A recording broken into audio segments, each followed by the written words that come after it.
What if I told you that the weapon which conquered the ancient world is edible? There is a tree so dense that its wood sinks in water like a stone, a wood so indestructible that it built the ribs of the Trojan Horse and the 18-foot spears of Alexander the Great. For 3,000 years, this plant was the dual engine of civilization, the tree of war for the generals and the tree of life for the dying. It fed the crew of the Odyssey. It stopped the dysentery that killed Victorian armies. It was the ruby gem of every market from Athens to London. But today, you walk right past it in a suburban parking lot. You dismiss it as a decorative shrub. The modern food industry erased it from your memory because it was too wild to be tamed by a machine. They traded a medicine chest for a bag of sugar. It is time to remember what true strength tastes like. Welcome to Ancestral Garden. The archive opens in the dust of the 8th century BC, on the foundational bedrock of Rome itself. Legend dictates that Romulus, the father of Rome, stood on the Aventine Hill to mark the boundaries of his new empire. He didn't use a flag, he hurled a spear. That spear was crafted from the wood of the Cornus mass, the Cornelian cherry. It struck the Palatine Hill with such violent force that it didn't just pierce the earth, it took root, it blossomed. This wasn't just a myth, it was a mandate.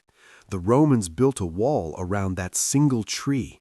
It became the most sacred barometer of the empire's health.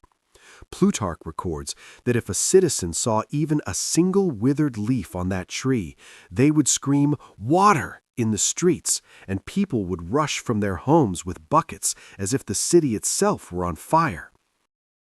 They understood something we have forgotten. If the kernel dies, the resilience of the people dies with it. Why this obsession? Because the ancients respected density. The Latin name Cornus literally means horn, hard as bone, tough as iron. Fast forward to the conquest of the known world. When the Macedonian phalanxes marched under Alexander the Great, they held the Sarissa. These were massive 18-foot pikes that had to be incredibly light to carry, yet strong enough not to shatter when smashing against bronze shields. Only one wood could do that, the Cornelian sapling. But while the wood took lives, the fruit saved them. In the Bronze Age, this wasn't a snack, it was survival fuel.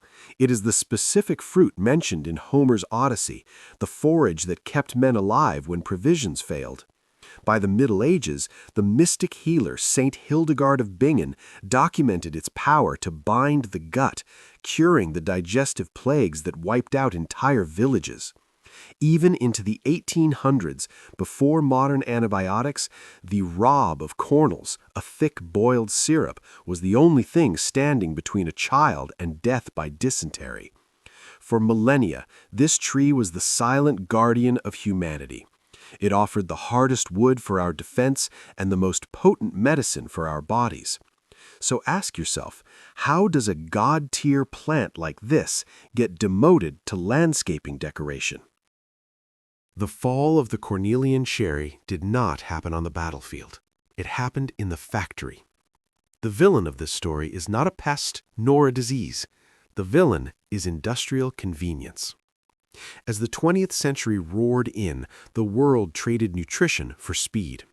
We became addicted to sugar, and we demanded fruits that tasted like candy the second they were plucked. But the Cornelian cherry demands patience. It has a defense mechanism, a specific eating window. If you pick it when it looks perfect, bright red and shiny like a Bing cherry, and pop it in your mouth, it will punish you. The astringency is shocking. It sucks the moisture right out of your tongue, leaving your mouth as dry as the desert. To unlock the sugar, you must wait for a process called bletting. You must wait until the fruit turns a deep, dark maroon, almost black, when the cell walls begin to collapse and the tannins fade. The modern food industry does not have time for waiting. But the final nail in the coffin was physical. It was the pit. When food processing became automated, corporations needed fruits that behaved like soldiers, uniform and obedient. True cherries belong to the prunus family. Their stones pop out loosely. Engineers built machines that could pit millions of them in an hour without damaging the flesh. But the Cornelian cherry is a clingstone. Its fiber fights back. The flesh is fused tightly to the seed, bonding to the wood. There is no machine in existence today that can pit a Cornelian cherry efficiently without turning the fruit into mash. So the industry made a choice. They didn't fix the machine, they deleted the tree. They took a nutritional powerhouse that sustained Rome, and they replaced it with water-filled sugar balls that fit nicely in a plastic bag. But biology does not care about industrial efficiency, and now modern science is finally catching up to what the Roman legions knew instinctively. First, let's clear the botanical criminal record. Despite its name, this is not a cherry. It is a dogwood, Cornus. It is biologically distinct and chemically superior. While you were sold the Florida orange as the king of immunity, you were being shortchanged. A standard orange contains roughly 53 milligrams of vitamin C. Recent studies published in the Journal of Agricultural and Food Chemistry reveal that the Cornelian cherry averages between 70 to 125 milligrams. That is double the antioxidant firepower of the citrus industry's golden child. And it does this while growing in freezing temperatures, where an orange tree would die in a day. But vitamin C is just the surface. The deep red pigment isn't just color, it is medicine. Researchers at the University of Belgrade found massive concentrations of anthocyanins, specifically cyanidin-3 galactoside. These levels rival and often exceed the Tart Cherry supplements that people pay a fortune for to treat gout and joint pain. But here is the secret weapon: Iridoids. The Cornelian cherry is loaded with loganic acid, a rare compound almost absent in the standard Western diet. A 2011 study in the Journal of Ethnopharmacology dropped a bombshell. These iridoid glycosides are not just anti-inflammatory, they are metabolic regulators. In tests involving diabetic subjects, these iridoid glycosides were shown to significantly lower blood sugar and improve liver function. The ancients didn't call it the tree of life because it was poetry. They called it that because it worked. Science has now signed the affidavit. We threw away a superfood because we were too lazy to spit out the seed. So, how do we reclaim what was lost? For the modern gardener, the Cornelian cherry solves the single biggest nightmare of agriculture: the war on pests. If you have ever tried to grow an apple or a sweet cherry, you know the heartbreak.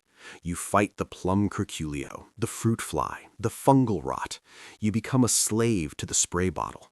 But the Cornelian cherry, it fights its own battles. It is virtually immune to the pests that decimate other orchards. It laughs at the heavy clay soil that suffocates peach trees. It survives temperatures plummeting to 25 degrees below zero. It is a fortress disguised as a shrub. However, before you rush into the woods, a critical warning must be issued. The archive demands precision. The Cornelian cherry is a dogwood, but not all dogwoods are your friend. In the United States, it has a native cousin, the flowering dogwood, Cornus florida. Its berries are toxic. Eating them is a mistake you do not want to make. You must learn to see the difference. First, look at the time. The edible Cornelian cherry blooms in late winter with small yellow star-like explosions. The toxic dogwood waits for spring and shows off large white or pink petals. Second, look at the structure.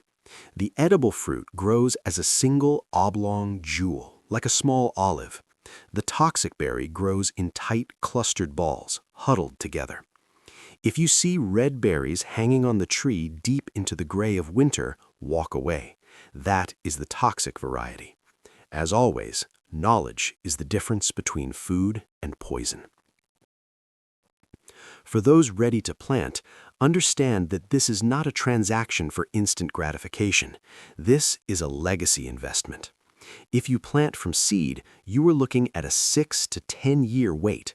But if you purchase a grafted cultivar, like the massive Jolico or the sweet Red Star, you cut that time in half.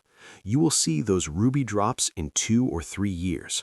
And once it establishes, it does not burn out in a decade like a modern fruit tree. In Europe, there are Cornelian trees still fruiting after 300 years.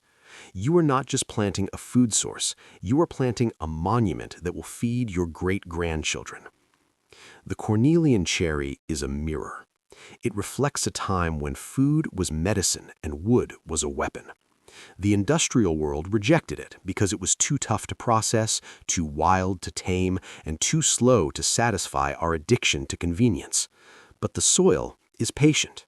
It is waiting for you to pick up a shovel. It is waiting for you to embrace the tartness, to learn the patience of bledding, and to welcome the tree of war back into your garden to bring peace to your body. The knowledge is not lost. It was just waiting for you to find it. This is Ancestral Garden. Grow wild. Live resilient.